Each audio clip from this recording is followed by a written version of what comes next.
नाही नाही नाही नाही, ते आधीच किचनच आहे अजूनही. नाही, मॅनेजमेंट वगैरे कोणाला दिलेलं नाही आहे. नाही नाही नाही, विकलेलं सुद्धा नाही आहे, सगळं व्यवस्थित आहे. तुम्ही एक काम करा ना, तुम्ही अभिज किचन मध्ये या, आपण तिथेच बोलू ना.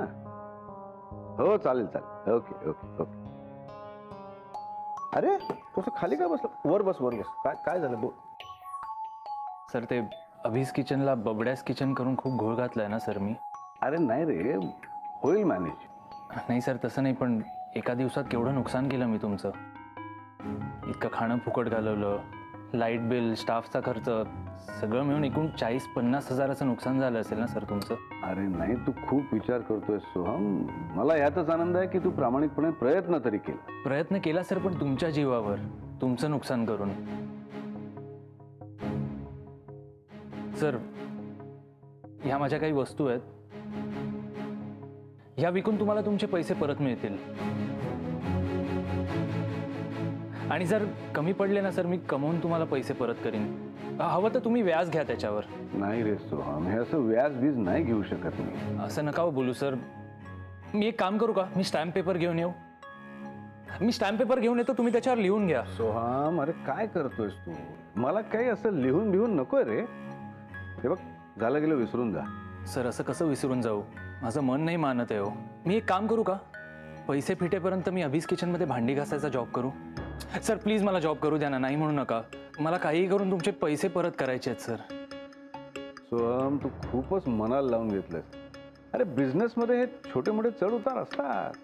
ते म्हणतात ना, अपयश ही यशाची पहिली पायरी असते. त्याने असं खचून जायचं नसतं काय. झाले थोडे पैसे खर्च होऊ दे ना, त्याने मला काही फरक पडत नाही. पण तुला अनुभव तर मिळाला, तुला तुझी चूक तर कळली, हो की नाही? हो. मग सगळे पैसे वसूल झाले असं समज. Thank you sir. काय थांब थांब थांब, हे घेऊ आणि नीट ठेव.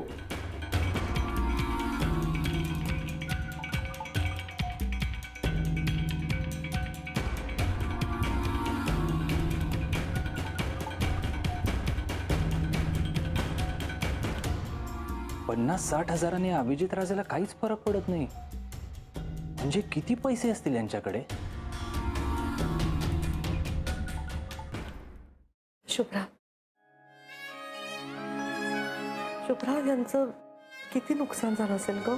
आई खूप नुकसान झालं असणार सरांचं. अहो कालच्या दिवसात अभिज किचनमध्ये एकही कस्टमर आला नाही.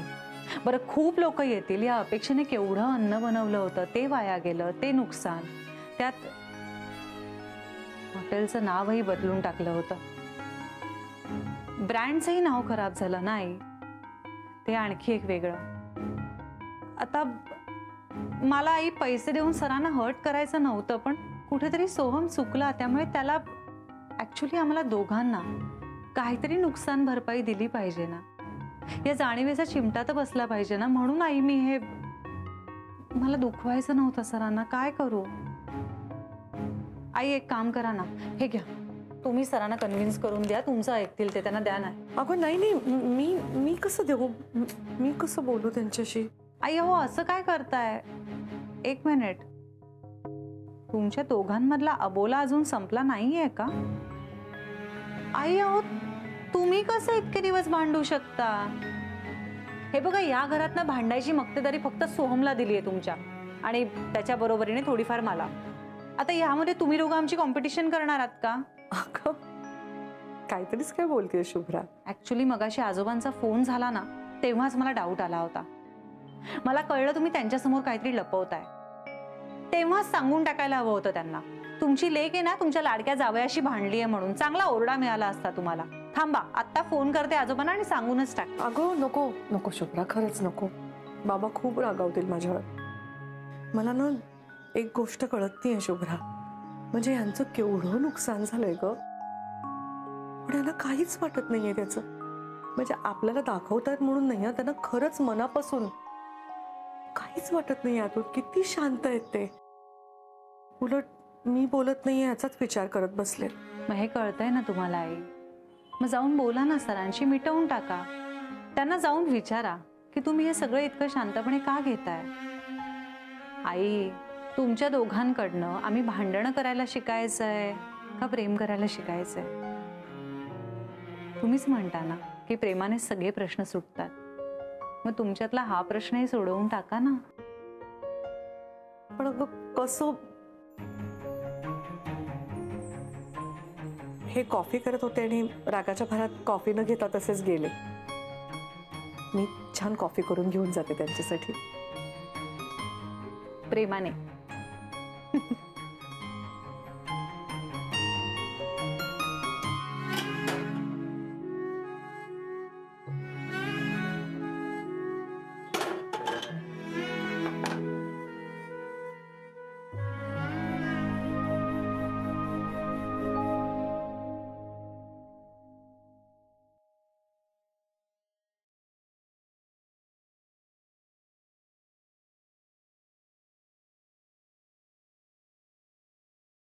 अहो, कॉफी.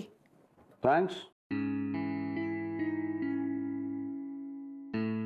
अहो, तुम्हाला माहित होतं ना, सोहम हे सगळं यश एका दिवसात नाही मिळवू शकणार. तू माझ्याशी बोलतेस? दुसरं आहे का इकडे कोणी? सकाळी बोलत होतीस की स्वतःशीच. तुम्ही ना विषय नका बदलू. सांगा ना मला, तुम्हाला ह्या सगळ्याची कल्पना होती ना, तरी तुम्ही त्याच्या हातात ती हॉटेलची किल्ली का दिली? तो मला खरंच कळत नाहीये की काय आहे तुमच्या मनात. त्याला काम शिकवायचं तर भांडी घासायला दिलीत, नाही तर थेट हॉटेलची किल्लीच देऊन टाकली. त्याला मालकच करून टाकलं. म्हणजे एक तर हे टोक, नाही तर दुसरं टोक. का हो असं? बस बस बस बस.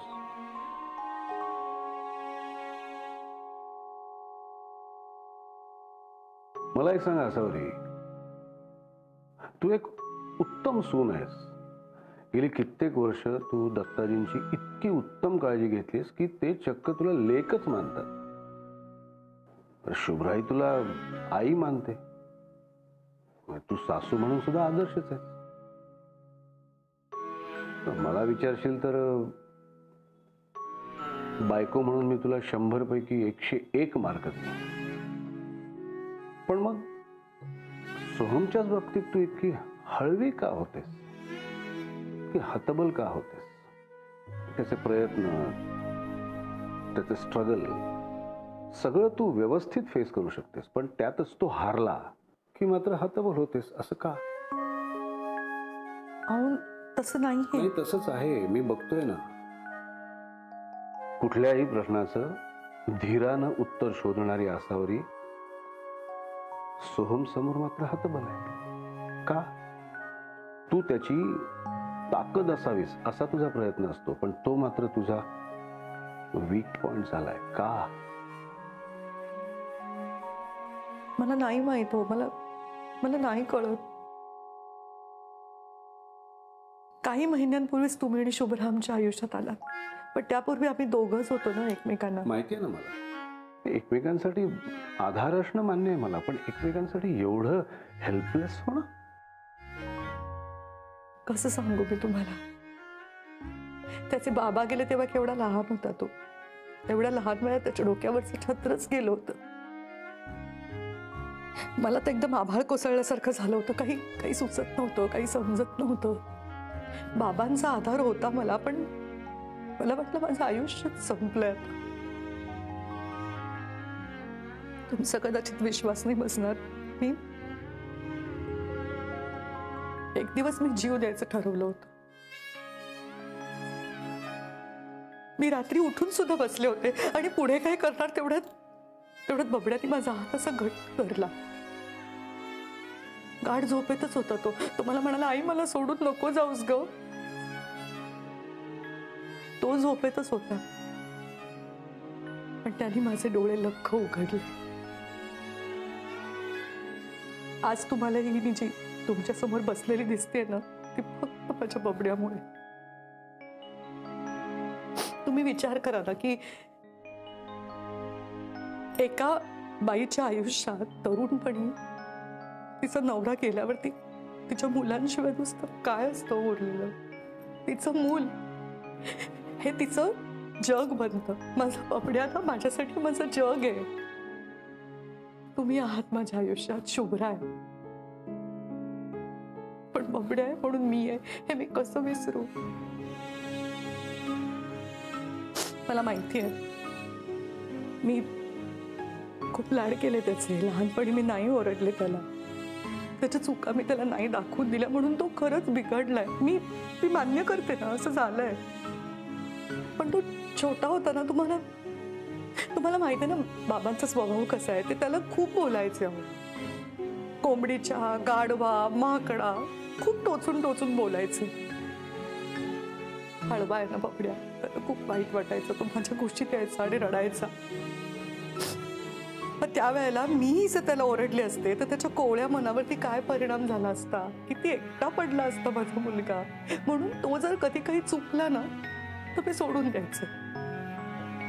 मी तरी त्याला समजावून सांगायचे की शहाण्यासारखं वागावं, चांगलं वागावं. पण तुम्हाला सांगू, माझा ऐकायचा तो, खरंच ऐकायचा, सगळं ऐकायचा. आता काय झालंय कोण जाणे, ऐकतच नाही माझं काही. तो अलीकडे ना बिचाराला एवढं अपयश येतंय, जे काही करेल त्यात त्याला अपयश येतंय. त्याच्यामुळे ना तो असा खूप अस्वस्थ झाला आणि म्हणून तो असा आणखी पेड्यासारखं वागतोय. काय करू पण मी, तुम्ही सांगा. मी पण त्याला शिक्षा केली पाहिजे का? मी पण त्याला बोललं पाहिजे का? सगळं जग सध्या त्याला घालून पडून बोलतंय. अशा वेळेला मी पण तसंच केलं पाहिजे का? मी पण त्याला शिक्षाच केली पाहिजे का? मी पण त्याला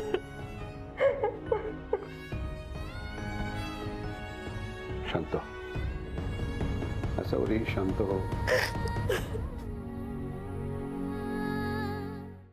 शांत हो. अरे कशी शांत हो सोहम? तू माझा किती अपमान केलास तुला माहितीये का? बबड्यास किचन मध्ये मी आले होते तुझ्या मदतीला. मी, शुभ्रा नाही आली. पण तू येणार म्हणून तिला टाळला, नाही तर ती येणारच होती.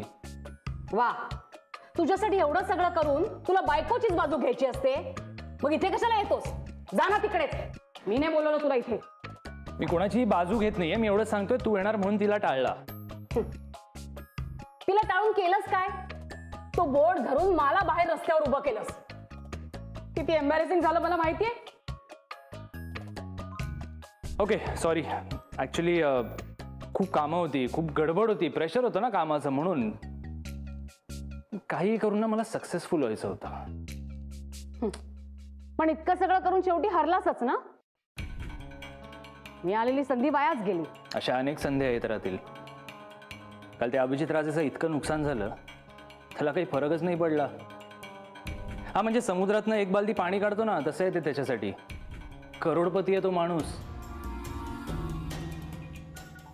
इनफॅक्ट मध्ये स्कीममध्ये बुडालो होतो ना, तेव्हा पण त्याने अशी उधारी फेडली सगळ्यांची आणि त्याला काहीच फरक नाही पडत. आईचं वॉलेट कायम भरलेलं असतं, त्यातनं जरी पैसे काढले ते सुद्धा कळत नाही कोणाला.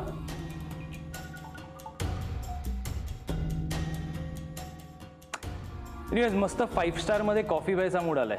चल रेडी हो, जाऊया. खरंच? हो, यायचंय ना तुला? मी आलोच.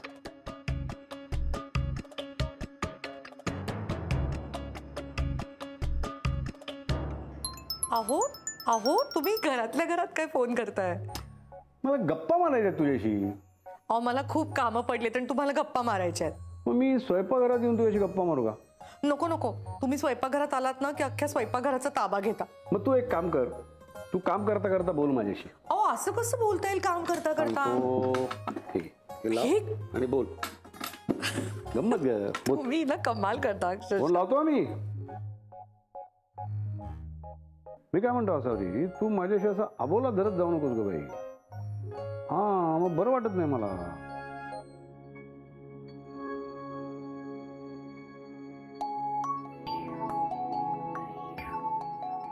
म्हणजे काय होतं, तू माझ्याशी बोलत नसलीस ना की मीच माझ्यावर रागवलंय असं वाटतं मग. हा, खावंसं वाटत नाही, प्यावंसं वाटत नाही, कशातही मन लागत नाही माझं. खोटारडे आता अगदी. खरंच, आणि असं केविलवाणा चेहरा होतो माझा एकदम. तुला मी सेल्फी काढून दाखवतो थांब.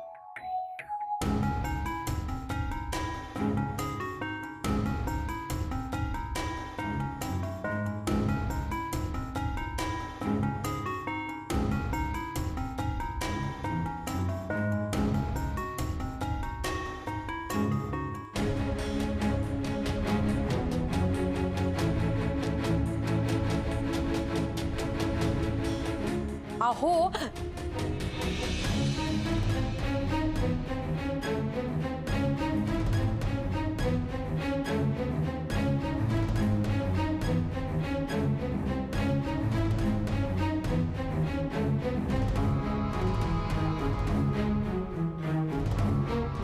तुला काही हवंय का बबड्या? नाही मला काही नकोय, निघतोच आहे मी.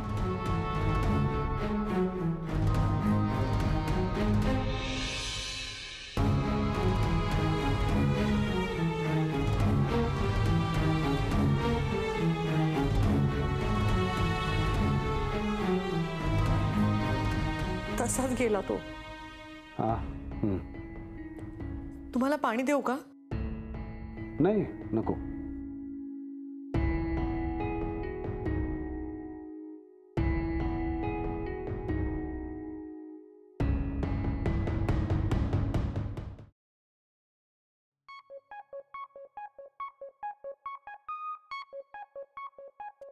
दे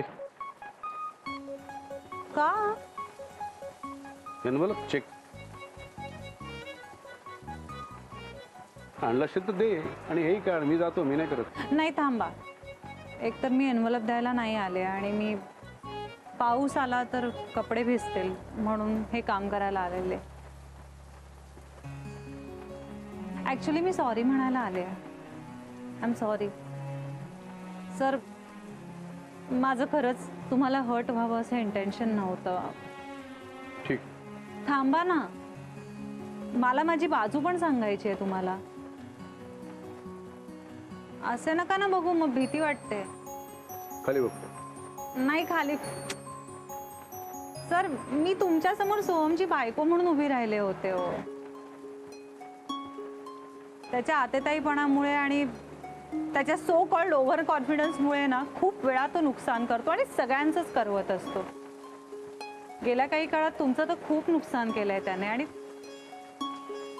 सर म्हणून मला असं वाटलं की मी गिल्टमुळे मला असं वाटलं की मी तुम्हाला थोडेसे पैसे तरी परत देते. नाही, सोहमची बायको दिसली मला, पण कधीतरी मला बाबा म्हटलेस ना म्हणून राग आला. सॉरी. चलता है यार. खरं सांगू, खूप छान सपोर्ट करतेस तू या कठीण काळात. त्यांनी केलेल्या चुका उगाच बसण्यापेक्षा काहीतरी मार्ग काढण्याचा प्रयत्न करतेस. खरंच खूप कौतुक वाटतं मला तुझं. अरे हीच तर खरी ताकद आहे प्रेमाची, नात्याची. सगळे हात आपल्याला सोडून जातात ना, तेव्हा जो हात आपल्याला आधार देतो तो खरा. मला सांगा, तुमच्या आणि आईंच्या अबोल्यामधली ताकद कमी झाली की नाही? अबोला संपलाय बरं का. अरे वा. मला अजून कळत नाहीये की एकही चूक न करणारा परफेक्ट माणूस कसं बनायचं. आईंच्या दृष्टिकोनातनं म्हणताय? ऑफकोर्स. आईंच्या दृष्टिकोनातनं फक्त त्यांचा बबड्या परफेक्ट आहे, कारण तो कधीच चुकत नाही. किंवा समजा चुकून चुकलाच तर तोही दुसऱ्यांच्या चुकांमुळे चुकलेला असतो. कधी कधी जहाल बोलतेस. हा, खरं बोलते सर. जे आई नाही बघू शकत ते मी नक्की बघू शकते. ना आपण टाकूया की. कसं? परफेक्ट बनून? त्यासाठी बबड्या बनावं लागेल सर. बनूया की. म्हणजे एका घरात जर 2 बबडे असले तर ती कुठल्या बबड्याकडे जास्त लक्ष देईल? तू तिला आसावरी बनून आरसा दाखवलास तेव्हा तिला काही गोष्टी जाणवल्या. तर मी जरा बबड्या बनून बबडीगिरी करतो ना. बघूया तिला काय काय खटकतंय समजतंय जाणवतंय ते आई शपथ भन्नाट आयडिया आहे हा. पण सोहमची बायको म्हणून एक गोष्ट सांगू का टिप देते बबड्या बनना इतना भी आसान नहीं है हमें भी आसान चीजें पसंद नहीं है हे अवघड आहे ना हेच करू नको बबड्याला जरा कळू दे ना जंगल में दूसरा शेर आ गया है ओ अहो चक धुतलाय ना तो पडलेला दिसतोय ना मौसल की काय कटकट आहे यार तुझी